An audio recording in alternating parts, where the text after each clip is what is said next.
Hello, I'm Bookface, and today we're talking about more gods from Egyptian mythology. It's hard to believe I've gone this long doing videos without repeating a single mythology in my deity videos. Cause yeah, it's been, nearly 3 years, jeez, since I did my last video on Egyptian myth. Curse my need for variety, creating total inconsistency. Now we're going to talk about 3 goddesses from Egyptian myth. I don't know exactly why I chose 3 goddesses specifically. I think it's just because there's not a crazy amount of organization in Egyptian myth, so I was like, it was all dudes last time. Let's get the ladies. All the ladies! So with that out of the way, let's jump right in. Woo! First up, we have Isis. She's the goddess of wisdom and magic, as well as the wife to Osiris. She's one of the daughters of Geb, also technically Osiris' sister, but we're just gonna ignore that. She is seen as the mother to kings, and is depicted as a human with a crown that has cow horns and a sun disk. Very common in iconography.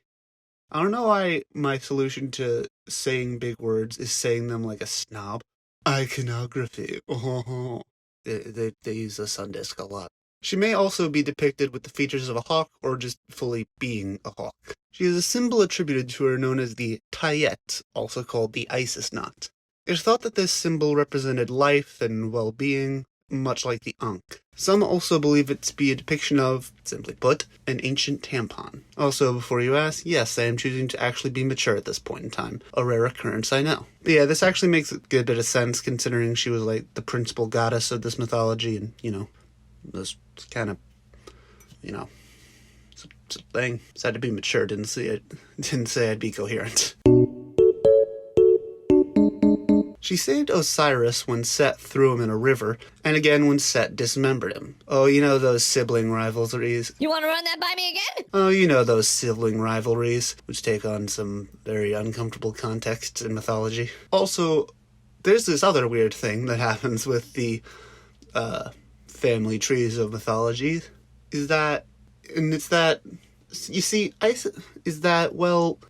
Isis is technically the mother to Horus. In some versions, at least. But in some versions, she's his sister. And he was also a child of Geb, which is very confusing. And so in the stories where it's Isis and Osiris that are the parents of Horus, when Isis got pregnant, this is really weird. It was just when Horus was conceived, Osiris was a corpse. Mythology is strange, but necrophilia isn't the typical weirdness. Isis has some very odd tastes, and we are moving on now. In a later, less kind of story, she wanted to dethrone Ra as king of the gods and put Horus in charge. Man, Isis just has no chill. Goes straight from questionable activities with her husband to overthrowing the government. I reiterate, Isis has no chill. So she formed a plan, based on the knowledge that Ra could often be found sleeping on the job. That job, of course, being driving the sun across the sky. That does not seem like a job you want to slack on. So she waited until he passed by and drooled a little bit. So regal.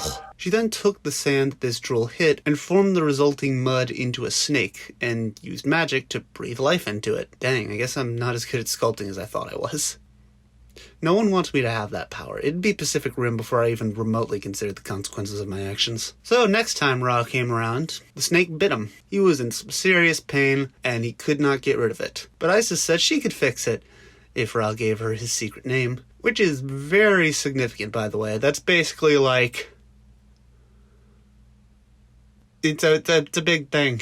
It's basically just complete power over someone if you have their secret name. I love the casual mythological extortion. When he gave her his secret name, she used magic to heal him. Supposedly she needed the name for this magic, but she might have just fully been blackmailing him. I mean, she was absolutely blackmailing him, but it might not have even been relevant. She then put Horus in his place. I'm guessing Horus got out of his rebellious phase very quick. He does not want to mess with Isis. His mom/sister has no chill. Next we have Serket. She was minor goddess of scorpions and generally venomous creatures. People would call to her if they got hurt by something venomous. I'm guessing either for help or a bit accusatory. Hey, what's the deal?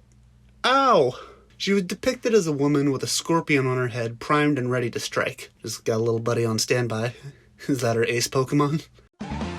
Who's that Pokemon? It's Discount Skorupi. She protected the throne of the king in the form of a scorpion, which seems pretty straightforward. In some tombs, she's depicted as a serpent rearing back to strike. I mean, still a venomous creature, so I guess that's on brand. In a select few other interpretations, she's depicted as a woman holding knives with a lioness head and a crocodile head coming out of her back. Not that I don't appreciate the variety, but, what? How does this relate to scorpions or generally venomous things? That doesn't really... None of those are venomous. She's the mother to a god named Nehebu-Kau, this snaky-looking dude who guards tombs. She is also seen as a minor death goddess who guards over the canopic jars. Or rather, she guards the god Kebesenuf,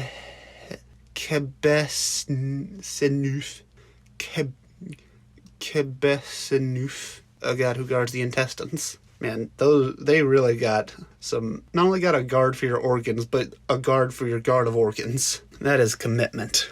Lastly, we have Nephthys. She is a goddess of weaving as well as a funerary goddess. The linen used in mummification was sometimes called the tresses of Nephthys. I actually had to look up exactly what tress meant because I wasn't sure. I wonder if that means she has a weave. But she was the other daughter of Geb and Nut, and also the youngest child. She is depicted as a human with a crown that says mansion in Egyptian. Got the expensive brands I see. Got that Gucci brand crown. Her and Isis guarded Osiris's mummified corpse in the form of kites. The birds, not the children's toy. Maybe the children's toy. She lived with Isis and Osiris despite being the wife of Set. They're having some issues, considering they're also siblings. Makes family picnics even more awkward than they already are. And so there's this thing with a child she had, Anubis, might have heard of him. And Anubis is obviously her child, but also the child of Osiris. So she cheated on her husband with his and her brother, who was also her sister's husband and brother. This family tree forms far too many close shapes for my comfort. Some sources say she tricked Osiris somehow. I'm guessing that being like shape-shifting. Though that may just be Osiris's cover story. It's hard to say. But so that the snakes of the Duat don't come after me, we're going to say that's what happened. She is believed to guide rulers through the Duat and weeps for them as they go. She is a professional crier, people. She knows what she's doing. Look at that technique.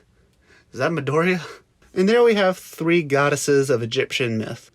Mythology is always weird because the varying context and shocking amounts of incest always make it hard to discuss in any way but critical.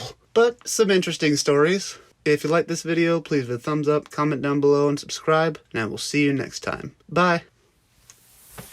No, wait. Sorry. I was just kidding. Ah!